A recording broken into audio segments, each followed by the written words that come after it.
Coming up, I'll discuss Greta Thunberg's performance artistry as revealed in her recent boat trip to Gaza. I'll consider whether AI will truly eliminate most white and blue collar jobs, and I'll explore whether, hey, is that really a bad thing? Tarrant County, Texas Sheriff Bill Waybourn joins me. We're going to talk about how illegals have changed America and what can be done to reverse the tide. Hey, if you're watching on X or Rumble or YouTube, listening on Apple or Spotify, please subscribe to my channel. Hit the subscribe, the follow, the notifications button. I'd appreciate it.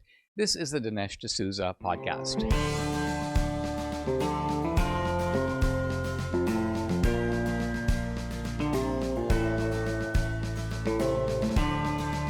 America needs this voice.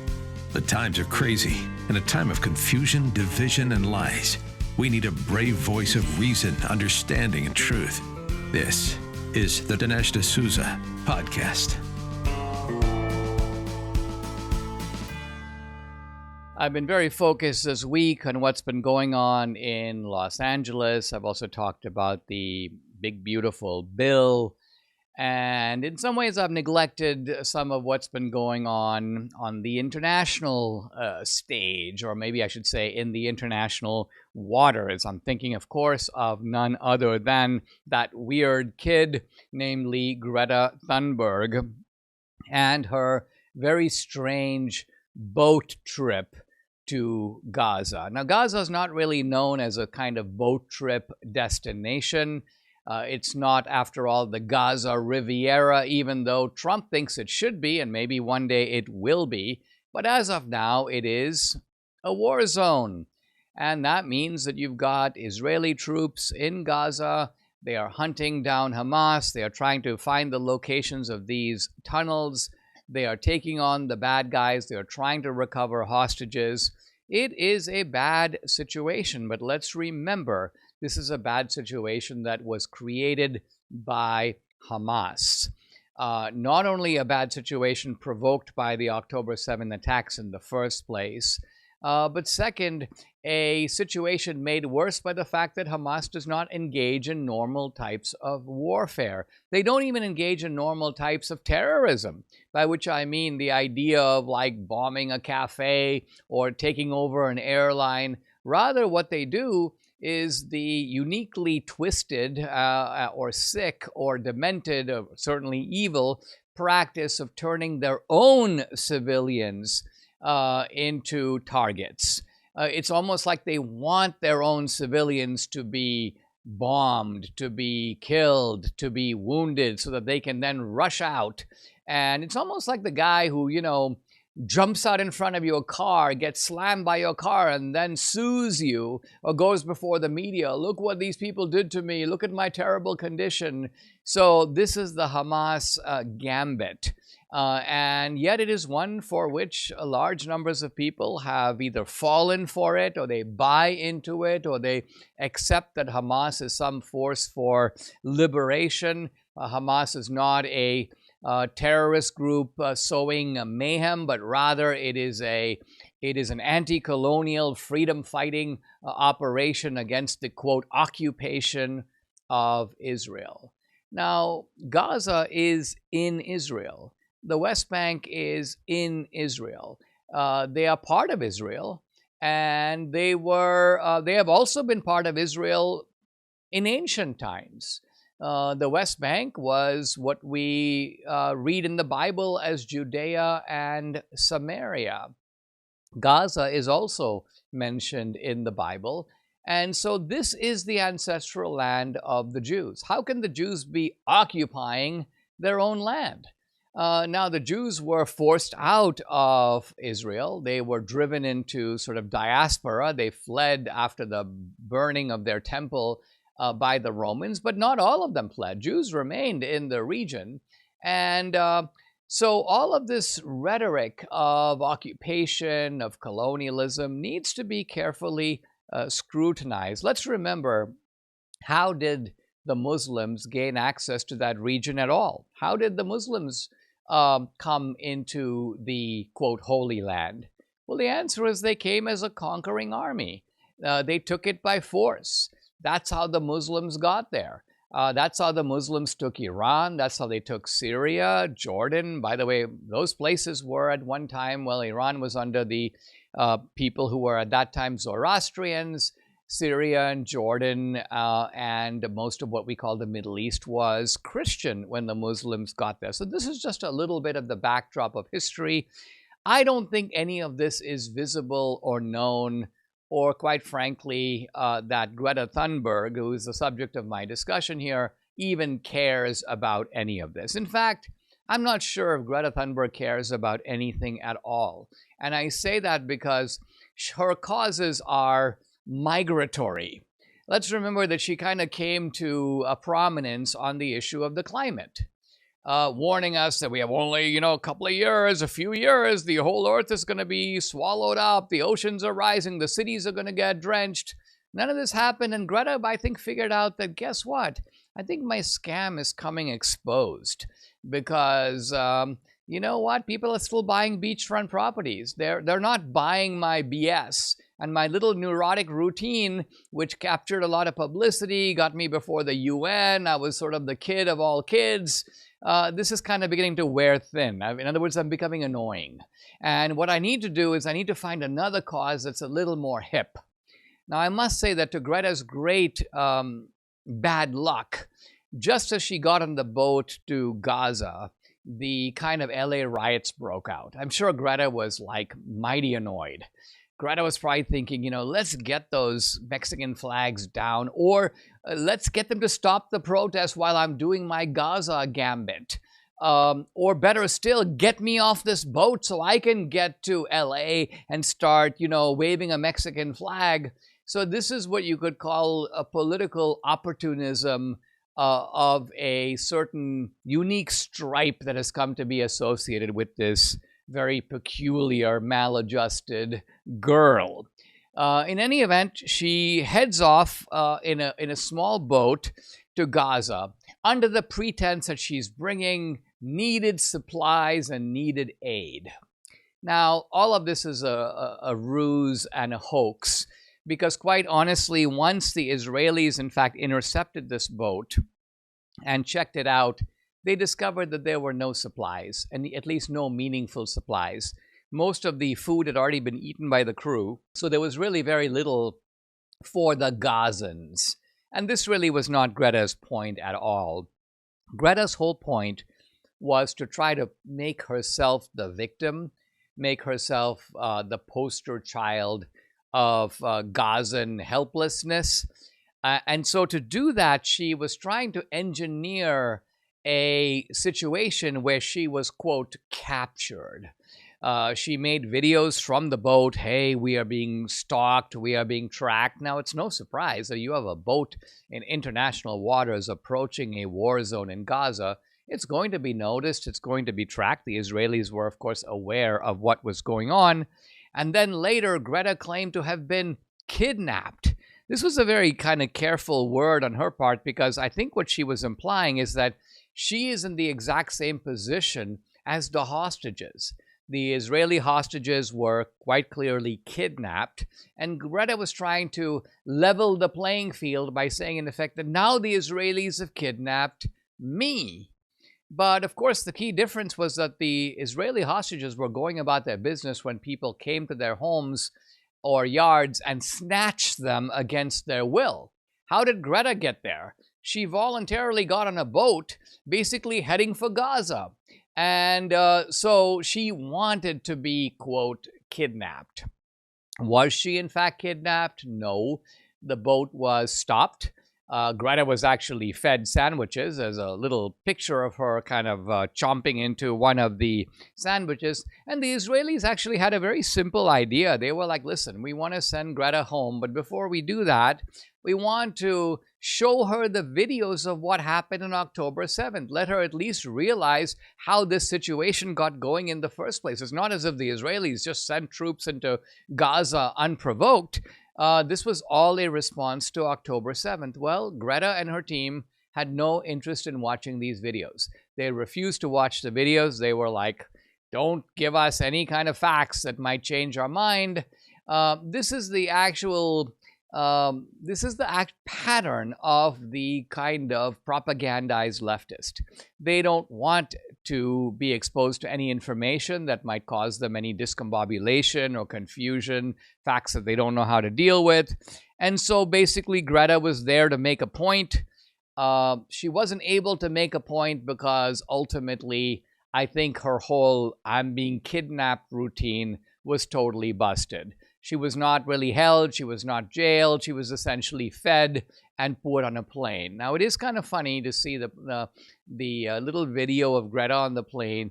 She's sitting in the last row, in coach, by the way, in a non-recliner seat, I'm pleased to add. She's right near the bathroom, and she is on a flight to France. So the Israelis, I think, had enough of this kind of performative nonsense, performance artistry, if you will. And so they were like, all right, Greta, we've had enough of you. It's time to send you home. Greta's now going to have to kind of think about whether or not she wants to be a makeshift Palestinian for the next several months and play that cause. She appears to have kind of now become a lifelong kind of activist. You know, I would call her a person of the revolving placard, by which I mean she has a placard, and you know, the original placard says climate change. The current placard now says, you know, free Palestine. But all of this is written in ink that can be easily written over, right? Because tomorrow it could be something else. Tomorrow it could be illegal immigration, or it could be something else. Greta's going to go where the crowds are. She's going to go where the cameras are. She's become this kind of somewhat tragic and yet somewhat comic poster child of leftist activism. Look, I hope that the Israelis are not diverted by this kind of foolishness. Israel is dealing, by and large, with a problem on the ground. I have to admit that after all these, well, not just months, now years, after October 7th, it was 2023, you remember, you have to say that these Hamas people are very clever. They have been able to hide these hostages or hostage bodies so that the Israelis can't find them, even in a place, Gaza, that the Israelis control. Hamas has been nothing short of brilliant in their international propaganda, how you can launch an attack like October 7th and then use your own civilians as human shields and then claim the moral high ground and get away with it, get people to believe it, get media to amplify your, quote, side of the story. Hamas has proved to be, I would say, a more formidable adversary than one might have thought. The focus in Israel should be in winning the war, winning also the public relations war, so being able to make the moral case for Israel to the world. That's very important. Don't worry too much about little weirdos like Greta Thunberg. If you've been here for a while, you know Debbie and I are always looking for ways to live well and stay active. Now, Juvent is a breakthrough for anyone serious about long-term health. It supports bone strength, circulation, and joint mobility, but it also boosts energy and coordination, helps your body produce stem cells, even supports your natural recovery processes. No pills, no appointments, no strain. Just stand on it for 10 to 20 minutes a day. I do about 10 to 12 minutes. Debbie does the full 20. It's perfect for those of us who want to keep up with grandkids, travel, or just move without discomfort. Juvent comes with a 10-year limited warranty and a 6-week buyback promise. Don't wait until stiffness or pain slows you down. Visit juvent.com/Dinesh. You get $300 off. It's changed my routine. See how it can change yours. Again, go to juvent.com/Dinesh. There's been a national focus on eating only the healthiest of foods. That's a very good thing, and it's great news for Balance of Nature. Their method of producing a vibrant nutritional supplement is second to none. While so many others use chemicals and additives, Balance of Nature is made solely from whole food ingredients.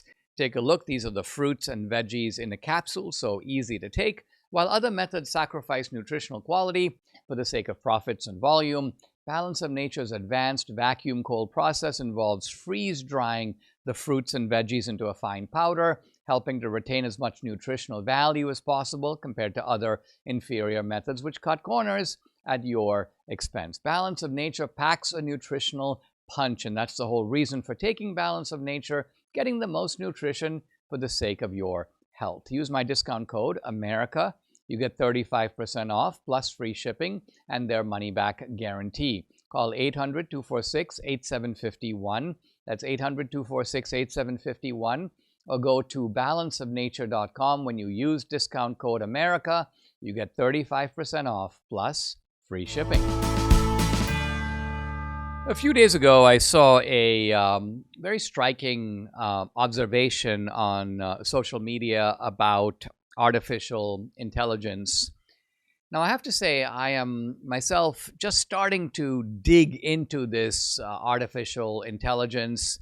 I didn't want to take the ChatGPT, which I know is heavily woke.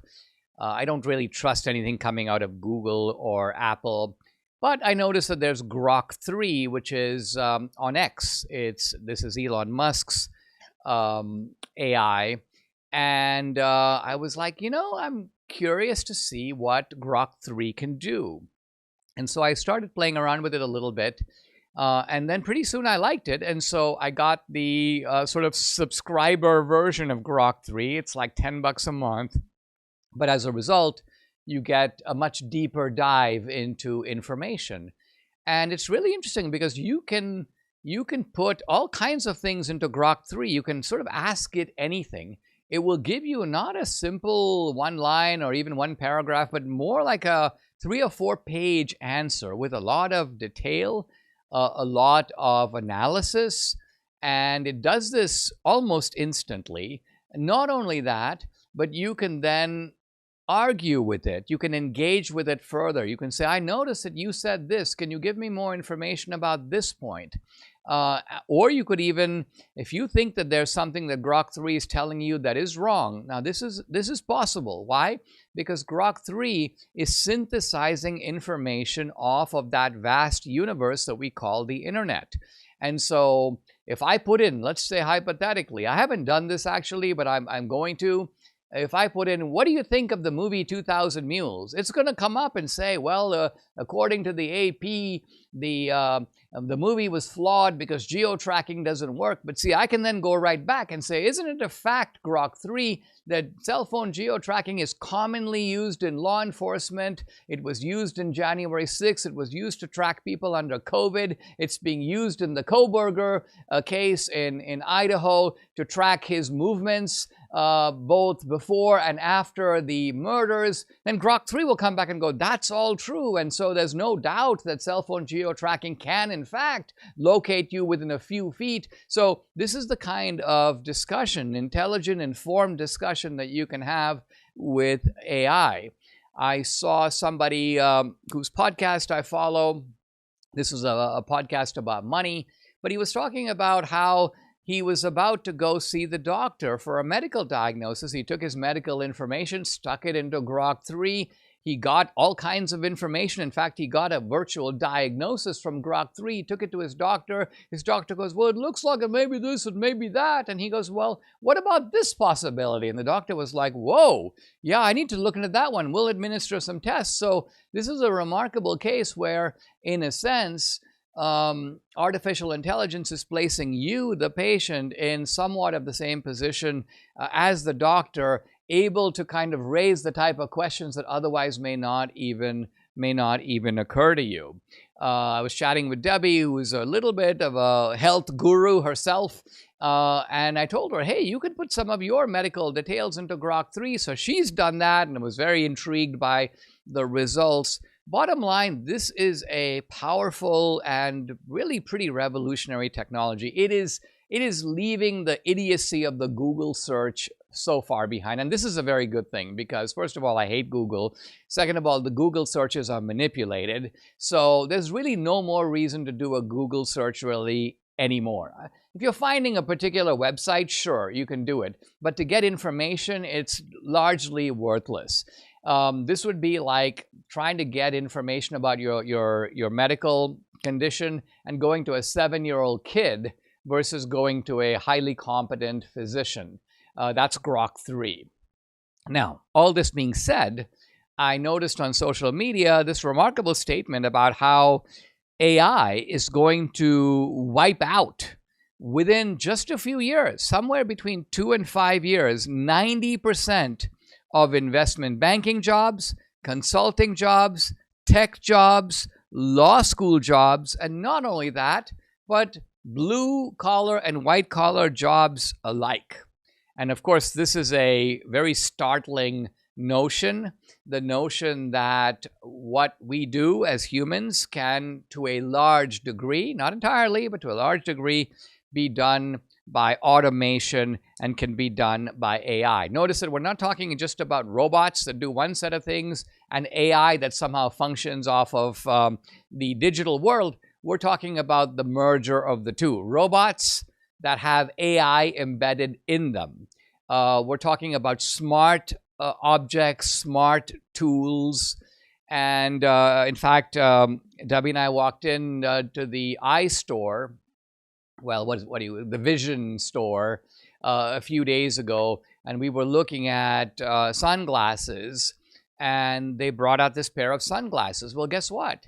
These sunglasses have cameras built into them, built into the sides of the lens. Not only that, but these sunglasses function as basically places where you can listen to music. So you can put on these sunglasses, they're connected to your phone. You can turn on music and go for a walk, and you're getting the music through your glasses. You don't need AirPods or any of that.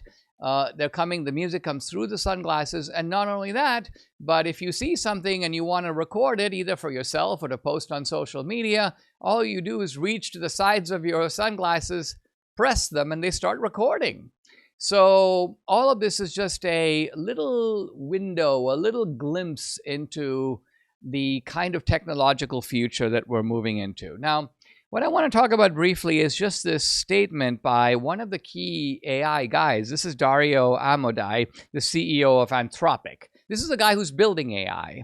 And he says that we don't take it seriously. No one outside of AI, meaning the politicians don't take it seriously, the universities don't take it seriously, and it is going to bring about such a dramatic change in our way of life and in our society that we are like not ready for it.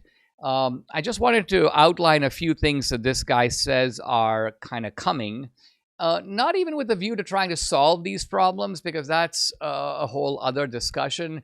The first step, I think, with any kind of problem is just sort of stepping back and paying attention. It's kind of like, I don't know what to do about the tsunami, but the first thing I need to be convinced of is that there is a tsunami.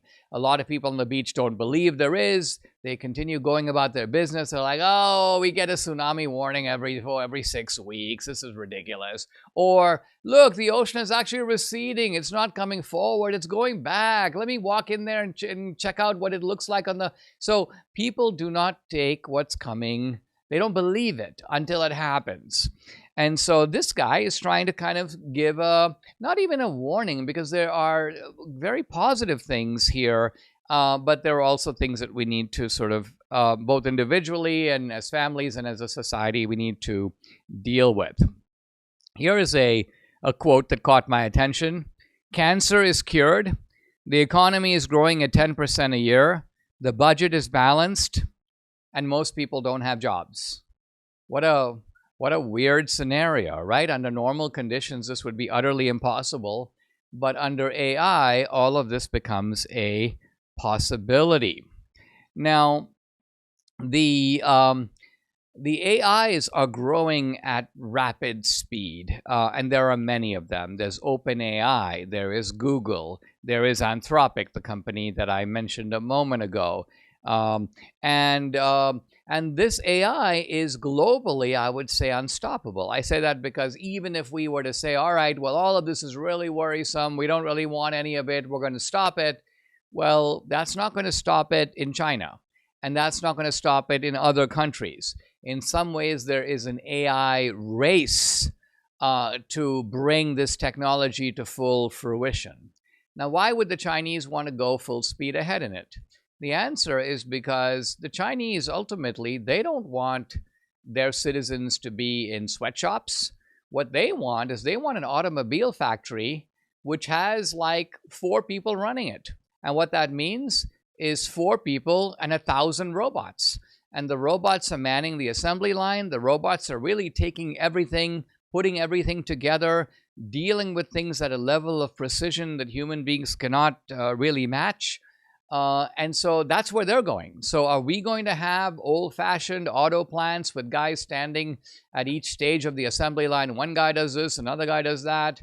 Obviously, our plants are mechanized even now, but we're talking about a whole different level of mechanization, not just, you may call it physical mechanization, but intellectual mechanization, in which ultimately these AI-driven robots are able to make decisions, by which I mean make choices, solve problems, order new parts, consider whether something can be done better than the way it's being done now.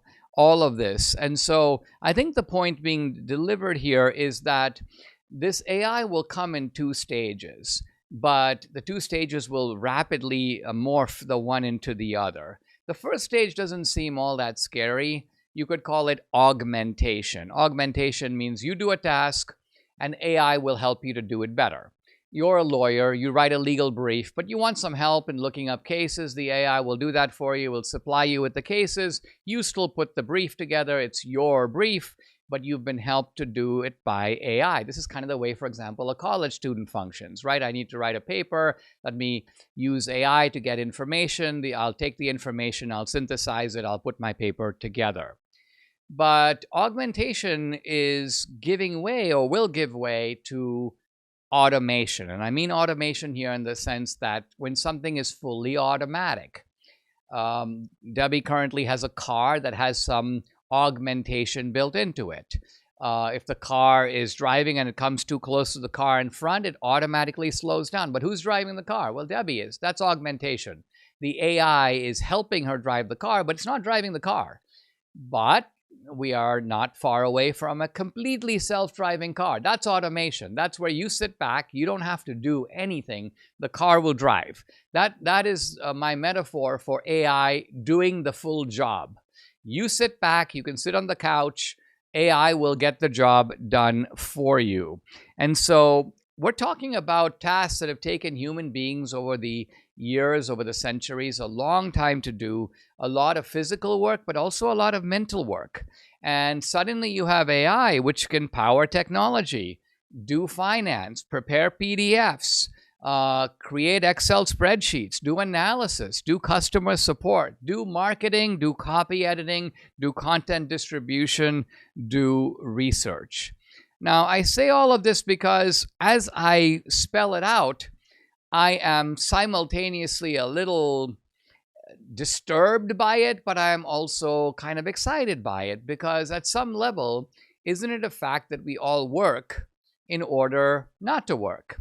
Or to put it somewhat differently, you have people who work for the weekend. They work so that a time will come, whether it's the end of the week or whether it's when you turn 65, when you won't have to work anymore, and you will have accumulated enough resources that you can now live and do the things that you want to do as opposed to the things that you have to do.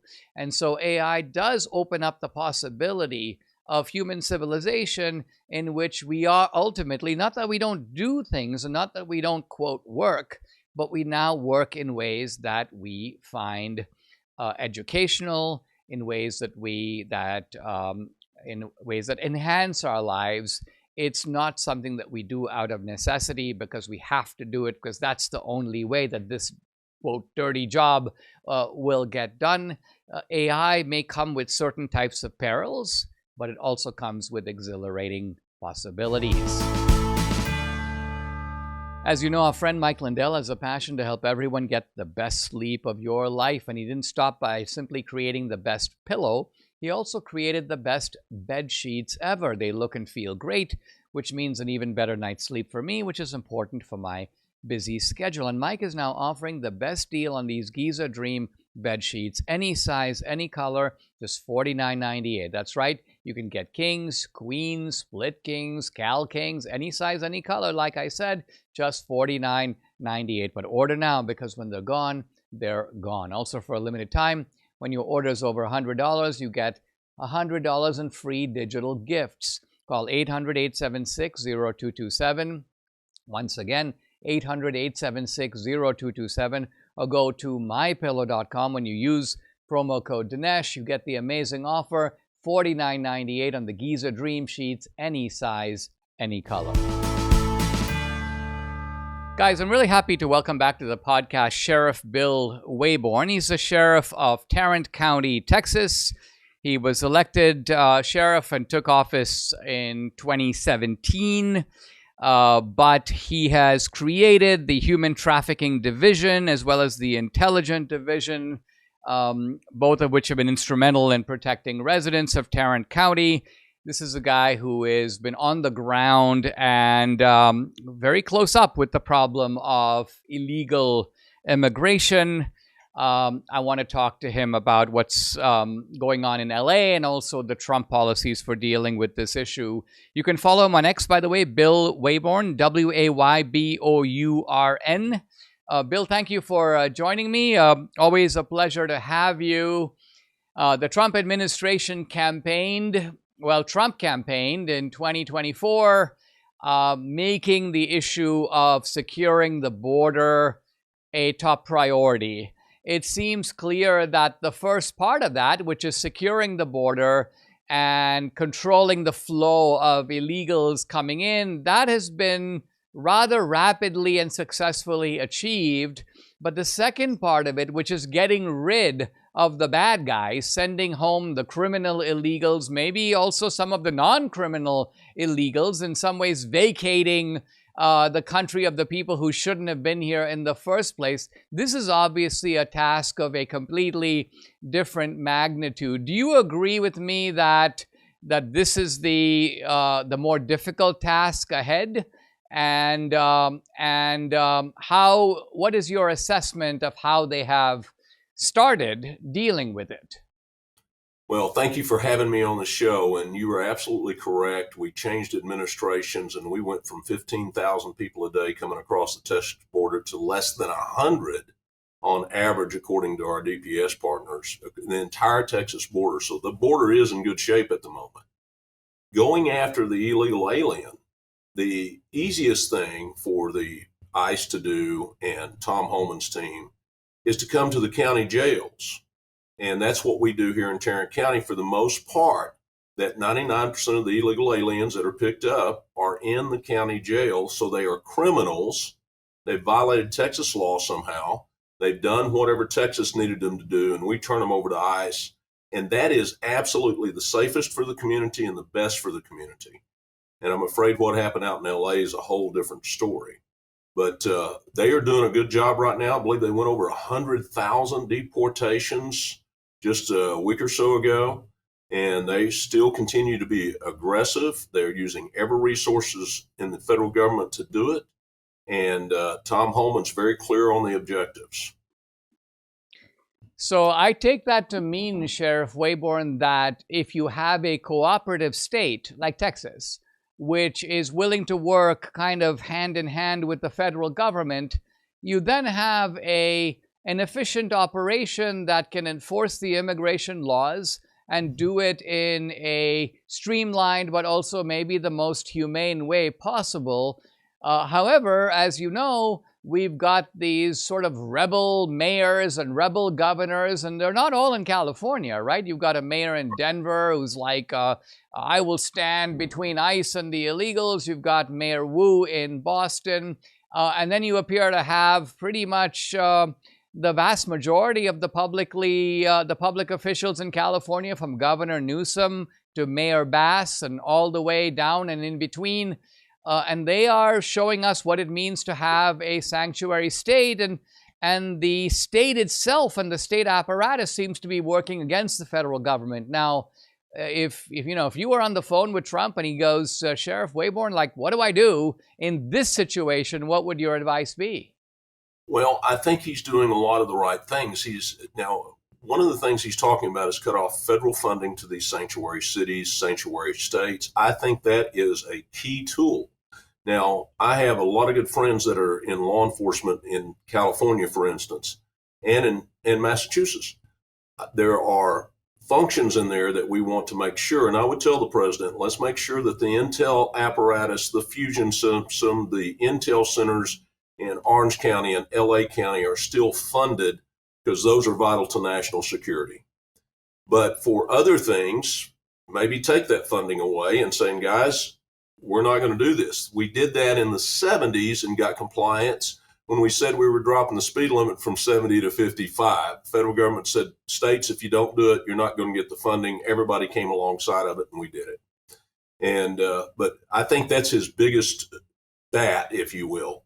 I think we're going in there, and I would look at those mayors and governors and saying, I don't know about your oath, but my oath said that I would defend the United States Constitution and the laws of the United States.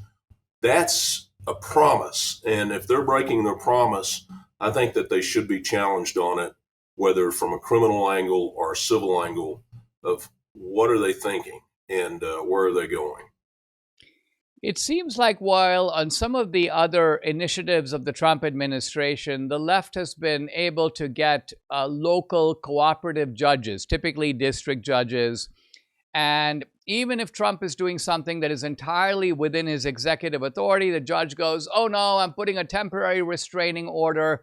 So I would imagine that they would try to use some of the same tactics. In fact, I saw just yesterday, California is going to sue the Trump administration to demand the withdrawal of the National Guard, and you can't use the Marines, and you've got to basically leave it all to us.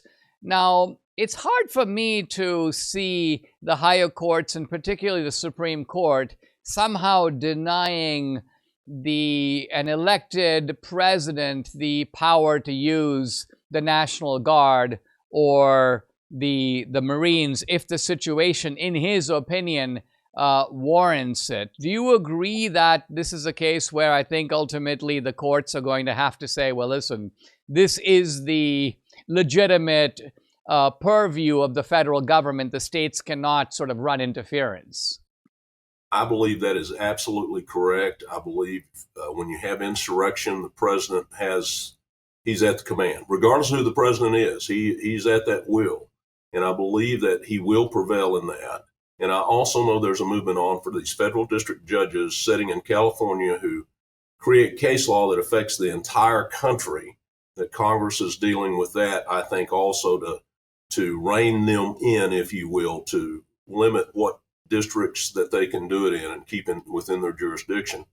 But I think that as Donald Trump moves on, it's going to be clear that he, as the president, had the authority to deploy not only the National Guards, but the Marines.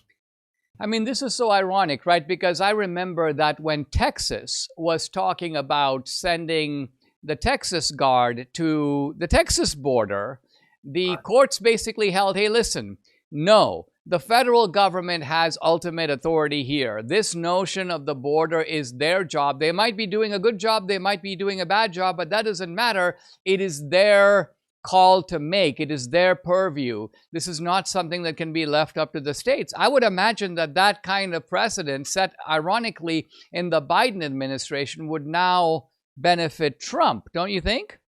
I believe you're exactly right. I mean, just because we've changed administrations, they can't change their opinion now. We're going to take authority away from this president, but not this president. I think you're exactly right. Let's take a pause. When we come back, I want to talk further with Sheriff Waybourn about what to do to solve this problem in its widest dimensions. I'm back with Sheriff Bill Waybourn, the sheriff of Tarrant County, Texas. We're talking about illegal immigration and what to do about it.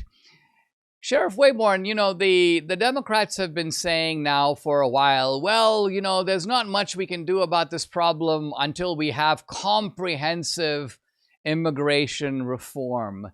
But isn't it a fact that we have really a remarkable breakdown here between the two parties, in which it's hardly an exaggeration to say that one party has become the active defender of illegal immigration. In fact, they don't even like to use the term. They don't like to use illegal, and they don't like to use the term alien. They prefer like undocumented immigrants, as if the failure here is on the part of the government to properly, quote, like document them, right? And so how does a country produce this comprehensive reform when you don't have a certain agreement on the basics that, hey, countries need borders, and we might disagree about how to secure the border, but if you have a disagreement Absolutely. about whether to sure secure the border, you're in a whole different position. I don't want sovereign borders. Is if they say that and think that everybody should have going back and forth, point out a country where that's been successful, because it has not been. In my limited history knowledge, it just doesn't work. So I think that if we either going to have to say we're going to have sovereign borders or we're not.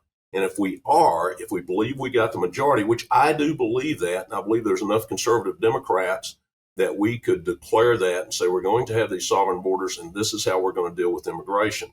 And I think as they deal with immigration, we're a compassionate nation. There's some compassionate causes, I'm sure, that are out there that we would want to make exceptions for. But I do think that if we held employers accountable and said, listen, we're going to fine you heavily if you are hiring illegals. And I think that if you move forward with something like that, along with the sanctuary cities being withheld federal funds, I think it would come to bear pretty quickly that at least they may not like it, but they would comply with what the law is. I just saw a social media post by, of all people, the Pope, whom, by the way, I like. He's made some really good statements. But, he was speaking in very general terms. He's like, well, we should try to do our best to take down borders and break down walls. I think all of this was intended in a very well-meaning way, but I'm thinking to myself, wait a minute. I mean, the Vatican has a border. You can't just walk into, St. Peter's Basilica, and I don't know the Vatican has broken any walls that I'm aware of. So it's one thing if you're speaking in a spiritual or metaphorical way, but it's almost like if you take what is being said literally, it makes absolutely no sense, and no one, as you say, actually does it. I mean, which guy takes the view that anybody in my neighborhood can walk into my house and eat out of my refrigerator? Absolutely, and with all absolutely respect to the Pope, I myself am a Christ believer, and the Bible that I read, heaven has an immigration policy, and not everybody's showing up, and so they have an immigration policy, and I think the rest of us ought to too. And you're absolutely right. The people who have a tendency to able to say that, like the Pope, nobody's breaking down the walls of the Vatican. The Vatican police are there. You're not going to get in to see the Pope. You're not going to be able to go eat out of his refrigerator. And it's just crazy. Do you think, at the very beginning of the second Trump administration, my wife and I would talk about this and we'd be like, they have let in so many people, so many millions of people. And there's some argument about whether it's 6 million or 10 million or 12 million, but it's a big number.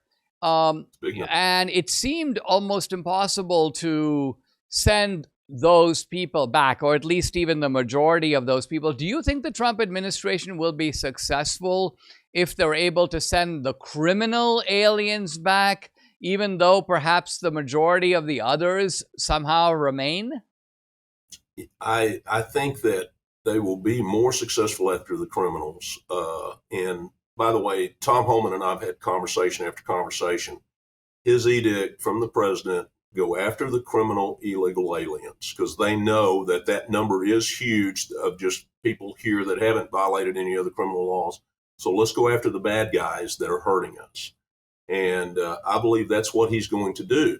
But here again, if I may go back, this is the problem with California. If he was doing it at the county jail, if he was picking up prisoners at the county jail, there would be no collateral damage, meaning the spouse, the uncle, whoever came with them that is at home would go with ICE.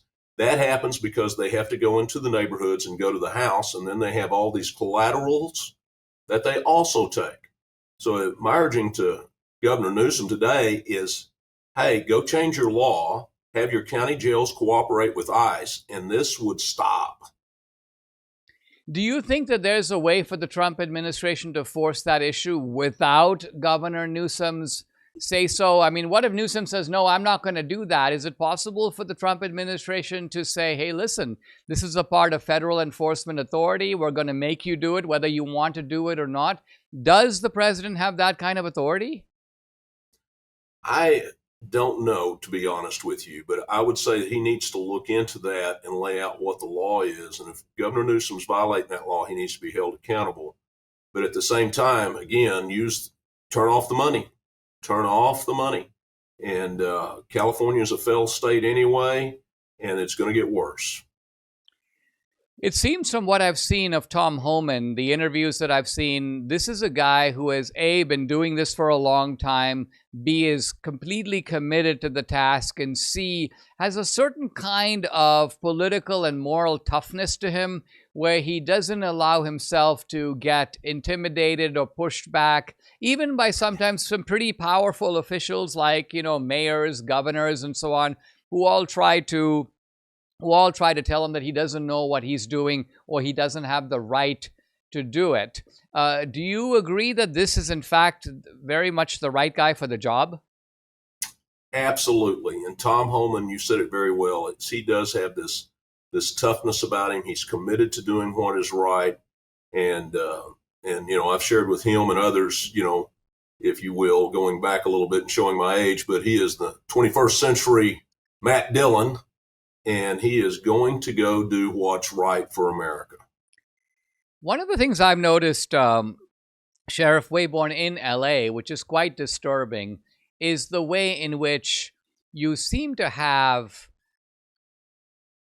a kind of mobilization on the part of these sort of professional activists, these NGOs. You've got the media in cahoots with all these people because, of course, they're doing their best to downplay that any of this is violent to any degree.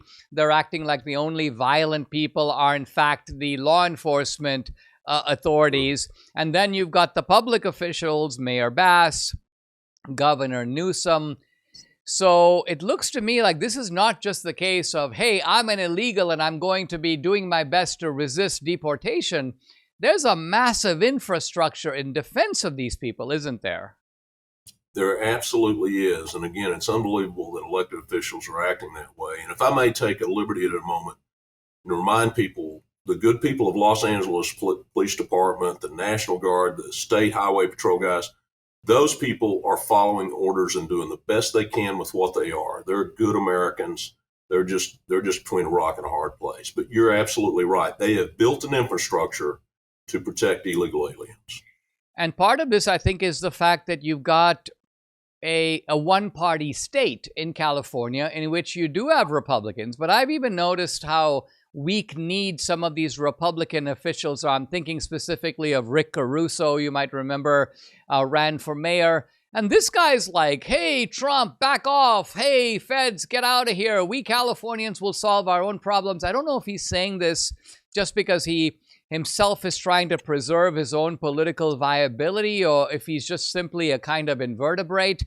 But it's dismaying to see the Republicans. They all seem to be, I would call them like Schwarzenegger Republicans. Well, that's well put. And you're right, is that this is a time in America where the conservatives need to stand together and say, hey, we won the election. People wanted a secure border. They wanted these criminal illegal aliens gone, and let's work together to get that task done and worry about the rest of it later. Absolutely. Great stuff. Guys, I've been talking to Sheriff Bill Waybourn, the sheriff of Tarrant County, Texas. Follow him on X at Bill Waybourn. Bill, thank you very much for joining me. It's a pleasure to be here always. Subscribe to the Dinesh D'Souza podcast on Apple, Google, and Spotify, or watch on Rumble, YouTube, and SalemNow.com.